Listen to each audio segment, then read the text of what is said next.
Livro Crescendo em Graça, capítulo 11, Confusão, Rosa Soto. O nome dela é Rosa Soto. Ela acredita que a sinceridade é o seu maior defeito, ou seria uma virtude. Ela não sabe mais o que pensar, tem vergonha de apresentar seu testemunho, não quer expor a inocência de suas atitudes, a ingenuidade de seu coração incrédulo. Incrédulo para as coisas de Deus, ingênuo para crer nas mentiras de um ser humano hábil e carismático. Esse homem entrou em cena como brisa de outono, refrescando com suas palavras magnéticas o deserto de seu coração. Sua alma sangrava. Sua mente era um torvelino de ressentimentos e confusões. A irmã de Rosa tinha sido demitida da escola onde ensinava inglês. Acusaram-lhe falsamente e ela ficou calada, sem dar explicações.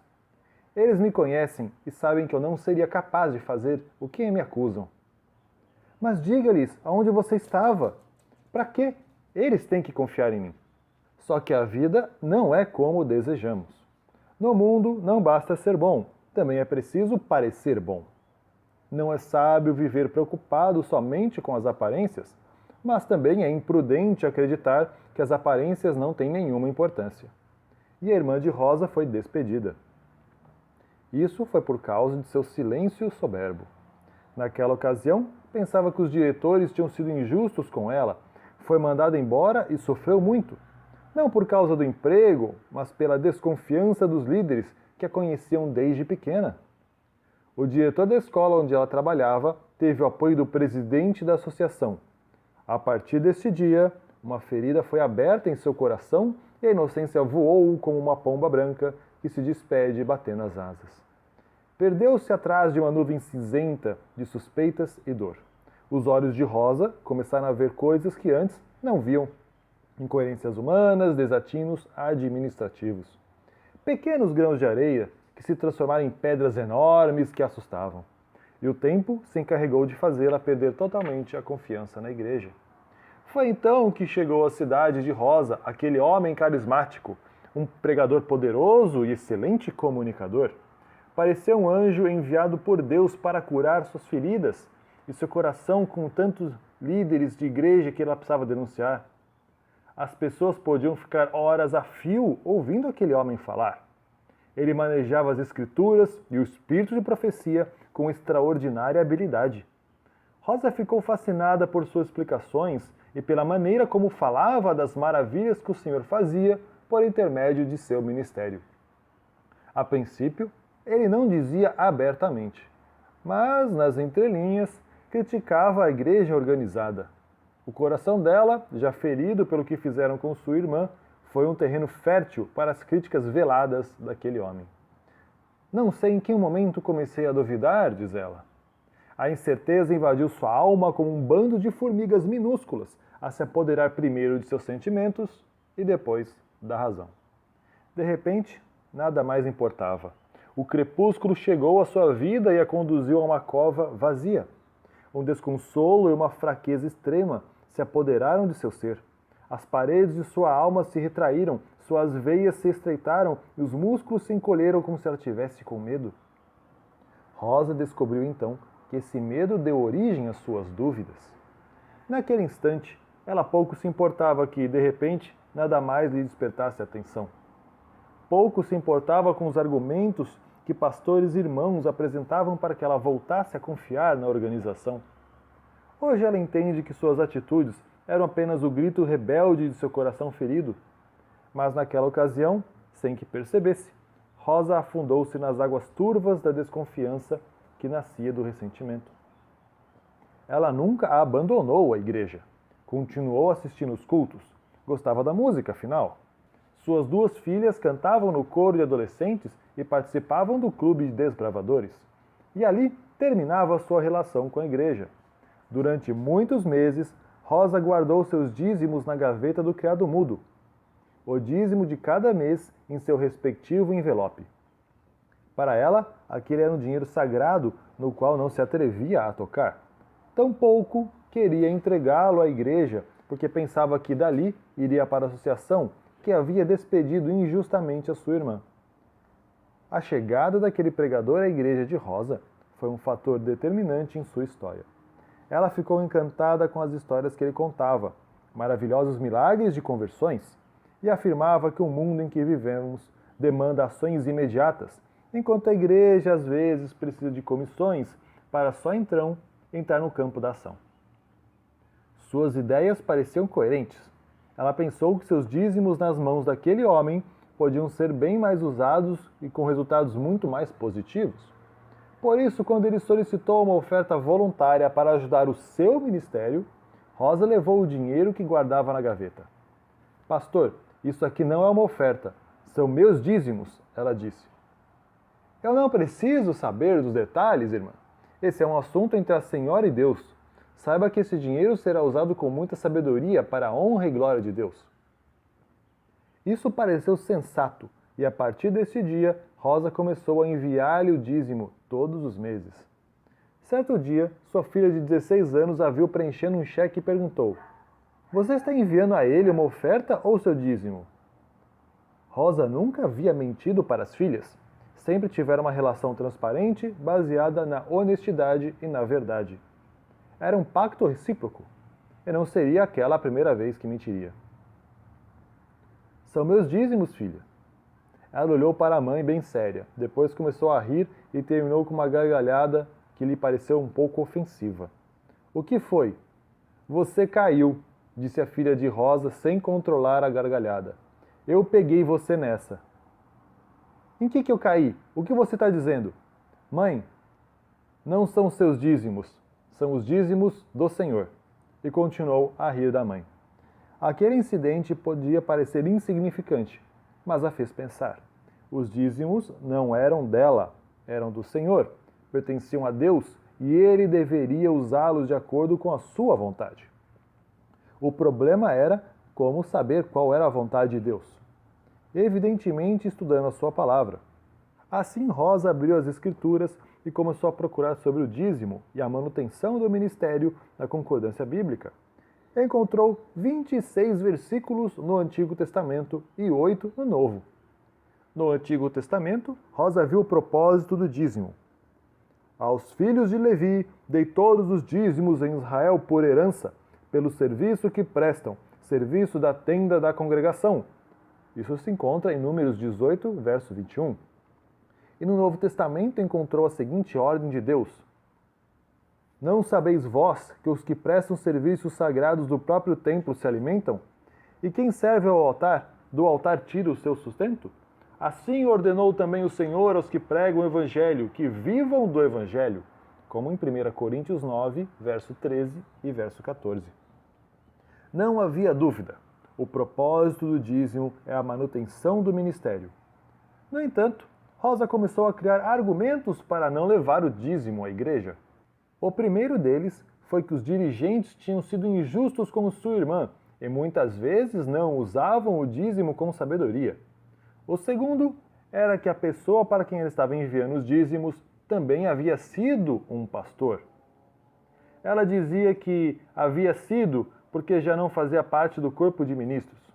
Nesse momento, Rosa se lembrava da injustiça cometida com sua irmã e pensava que não estava equivocada ao entregar os dízimos a um ministério independente. Afinal de contas, um dia aquela pessoa também recebera a imposição de mãos como os demais pastores. Ao continuar investigando o que dizem as Escrituras sobre o dízimo, Rosa deparou-se com o tradicional texto de Malaquias. Trazei todos os dízimos à casa do tesouro, para que haja mantimento em minha casa, e provai-me nisso, diz o Senhor dos Exércitos, se eu não vos abrir as janelas do céu e não derramar sobre vós bênçãos sem medida. Malaquias 3, verso 10. A expressão, trazei todos os dízimos à casa do tesouro, a balançou. Teria Deus várias tesourarias? No tempo de Israel, havia somente uma, a que chamavam de armazém ou celeiros, uma vez que a maioria dos dízimos era oriunda da agricultura, sendo, portanto, devolvidos em grãos. Mas havia também ocasiões em que esses grãos eram vendidos, transformando-os em dinheiro. Quando o caminho te for comprido demais, que não possas levar por estar longe de ti o lugar que o Senhor teu Deus escolher para ali pôr o seu nome, quando o Senhor teu Deus te tiver abençoado, Então, vende-os e leva o dinheiro na tua mão e vai ao lugar que o Senhor teu Deus escolher. Como está em Deuteronômio, capítulo 14, verso 24 e verso 25. Na verdade, estava ali diante dos olhos de Rosa. Por mais que ela quisesse inventar desculpas e criar argumentos para aplacar a ferida aberta em seu coração, a verdade estava ali. Então vende-os e leva o dinheiro na tua mão e vai ao lugar que o Senhor teu Deus escolher. Qual seria o lugar que o Senhor Deus escolheu para que entregasse os dízimos? Ela se perguntava em seu coração. A tesouraria, respondia a Bíblia. E a sua razão dizia que a tesouraria do Senhor estava no lugar que o Senhor Deus escolher. Negar isso seria ingenuidade de sua parte, ou talvez pura teimosia. Mas os administradores da organização foram injustos com a minha irmã. E se foram com ela, certamente são com outras pessoas. Para que continuar apoiando injustiças? Questionava a si mesma. E a resposta vinha da própria Bíblia. No mesmo capítulo que fala dos dízimos, também há o seguinte: As vossas palavras foram duras para mim, diz o Senhor, mas vós dizeis, que temos falado contra ti? Vós dizeis, inútil é servir a Deus, que nos aproveitou termos cuidado em guardar seus preceitos e andar de luto diante do Senhor dos Exércitos? Ora, pois nós reputamos por felizes os soberbos, também os que cometem impiedade prosperam. Sim, eles tentam ao Senhor e escapam. Então os que temiam ao Senhor falaram uns aos outros. O Senhor atentava e ouvia. Havia um memorial escrito diante dele para os que temem ao Senhor e para os que se lembram do seu nome.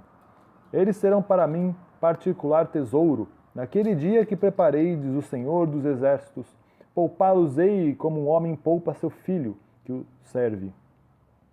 Então vereis outra vez a diferença entre o justo e o perverso, entre o que serve a Deus e o que não serve. Malaquias capítulo 3, verso 13 até o verso 18. Quem é o justo? Quem é o perverso em qualquer história? Quem é o que serve a Deus e quem é aquele que não serve? Rosa só teria a resposta caso se voltasse ao Senhor.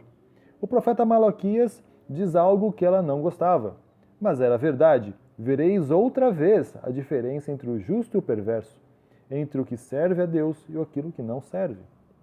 Levou meses até que Rosa assimilasse o que a palavra de Deus falava a seu coração. Ela precisou de tempo a fim de que voltasse ao Senhor. Nunca fui infiel a ti, meu Deus. Sempre procurei andar em teus caminhos, dizia ela ao Senhor em suas tardes cinzentas de tristeza. Por mais de 30 anos, a despeito de ventos de doutrinas atravessando o meu caminho, eu procurei andar de acordo com os teus ensinamentos. Digo isso no campo das minhas dúvidas, na solidão da minha dor, com uma lágrima me banhando a face. Coerente com minhas palavras. Seria uma tolice de minha parte querer me esquecer de ti agora, ser surda à tua voz, correr pelos becos da desconfiança que minha mente criou. Seria ingênuo dizer que não te amo, pois sempre foste o primeiro em minha vida, desde que te conheci. Podes fazer algo por mim? Após orar, dormiu. No dia seguinte, porém, tudo continuava como era antes. As dúvidas e ressentimentos continuavam produzindo justificativas para que Rosa seguisse enviando os dízimos para aquele evangelista independente. Ele também prega a tua palavra, Senhor. Ela falava para Deus cada vez que o Espírito Santo acariciava seus ouvidos com a brisa de seu amor. Rosa lutava em seu coração e tremia. Ela insistia dizendo para si mesma: a tesouraria do Senhor não pode ser somente a igreja. Esse ministério para o qual entrego meus dízimos também realiza a obra de Deus e é parte da sua igreja. Um dia, porém, ela viu uma citação do Espírito de profecia. Deus tem na terra uma igreja, que é seu povo escolhido, que guarda os seus mandamentos. Ele está guiando não ramificações transviadas, não um aqui e outro ali, mas um povo. Isso está em Testemunhos para Ministros, página 61. Rosa lutava com a voz de Deus. O Senhor lhe falava com clareza, por mais que quisesse esconder atrás de erros dos líderes e justificar o ministério da pessoa a quem estava entregando os dízimos. O Senhor não a deixava em paz. Os que se opõem a proclamar uma mensagem sobre a responsabilidade pessoal e que ao mesmo tempo que declaram ser ensinados e guiados por Deus, têm como sua obra especial derrubar aquilo que Deus durante anos tem erguido, não estão cumprindo a vontade de Deus. Estes homens se encontram do lado do grande enganador. Não creiam neles. Estão aliando-se com inimigos de Deus e a verdade. Porão a ridículo a ordem estabelecida no ministério, considerando-a um sistema eclesiástico imperialista. Afastem-se deles, não tenhais comunhão com sua mensagem, por muito que eles citem os testemunhos e atrás deles busquem apoiar-se. Não os recebam, pois Deus não os incumbiu dessa obra. O resultado de semelhante obra será a incredulidade nos testemunhos e nos limites do possível tornarão sem efeito a obra que por anos tenho feito. Testemunho para Ministros, página 51. Rosa indagava até que ponto o que lia era verdade. Deus dirige uma igreja organizada, e não ramos isolados, um aqui, outro acolá. Ela poderia inventar uma montanha de argumentos para continuar fazendo aquilo que desejava. Mas como ir de encontro ao que a mensageira inspirada escreveu? A Igreja de Deus na Terra é formada por seres humanos. No entanto, mesmo assim, continua sendo a Igreja de Deus. Ela continua estudando o assunto com afinco e encontrou outra pérola muito preciosa. No relato da conversão de Saulo, encontramos importantes princípios que devemos sempre ter em mente. Saulo foi levado diretamente à presença de Cristo. Foi uma pessoa designada por Cristo para uma importantíssima obra. Alguém que deveria ser um vaso escolhido. No entanto, o Senhor não lhe disse imediatamente qual era a sua obra. Embargou-lhe no caminho e convenceu o pecado. E quando Saulo perguntou, "O que queres que eu faça?", o Salvador colocou o indagador judeu em contato com a sua igreja para que obtivesse conhecimento da vontade de Deus em relação a si mesmo. Isso está escrito em Atos dos Apóstolos, página 120. As perguntas davam volta sem parar em sua mente. Eram andorinhas peregrinas que, com o movimento constante de suas asas, despertavam preocupações que a balançavam e a deixavam inquieta. Andorinhas viajadoras que se negavam a deixá-la em paz sem as convicções que resistia em aceitar.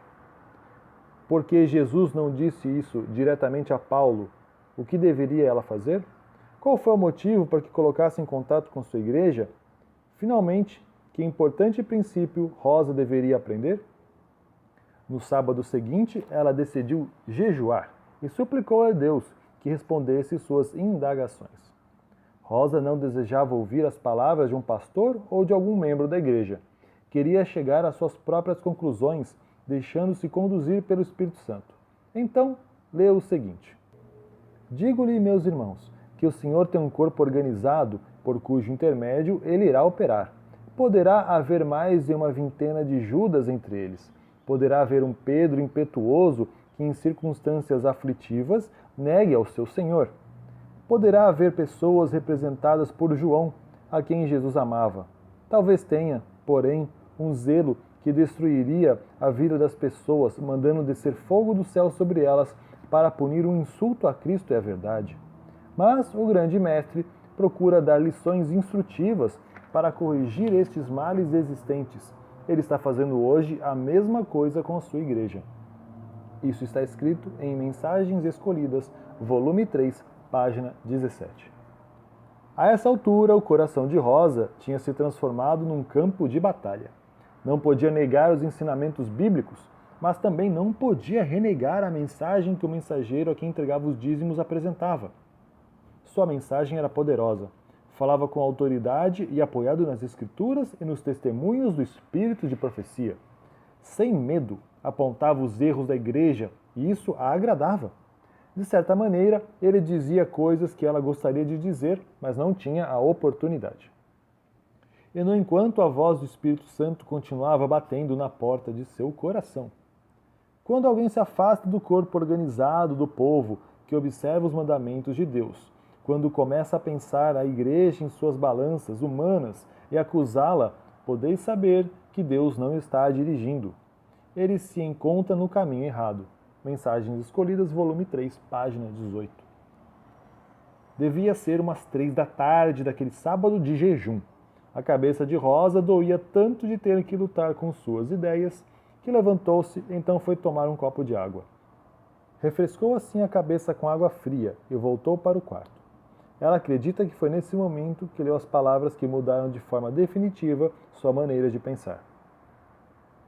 Deus está ensinando, dirigindo e guiando o seu povo para que possam ensinar, dirigir e guiar a outros.